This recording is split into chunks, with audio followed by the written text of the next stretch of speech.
Hi guys good morning. আজি ব্লগটো আৰম্ভ কৰিলোঁ মই ডোচা খোৱাৰ পৰা। মানে দেউতাই ডোচা আনিছিল আৰু মায়ে মনে মনে ভিডিঅ' বনাইছে, মই গম পোৱা নাছিলোঁ। ইয়াত ডোচা আনিছে, মছালা ডোচা আৰু ইয়াত চাম্বাৰ। এই পেকেটটো চাম্বাৰ হয়, চাম্বাৰ এক পেকেটতে খোলা গৈছে।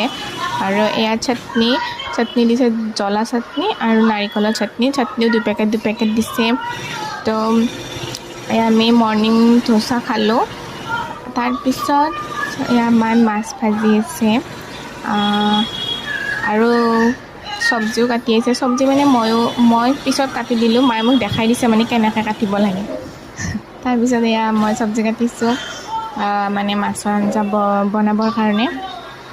আৰু এইফালে যিখিনি মাছ বাকী আছিলে খুৰাই ভাজি আছে, মানে খুৰাক আজি আঞ্জা বনাব দিছে। মাহঁতে মানে ডক্তৰৰ ওচৰত যাব ওলাইছে, মাহঁতে মানে কিবা সুধিব যাব, কিবা কনফিউজন আছে বোলে, তাকে ক্লিয়াৰ কৰি আহক। যিহেতু আৰুতো অহা নহয়, একেবাৰতে সুধি আহক। আৰু আহি চাহ বনালে দেউতাই।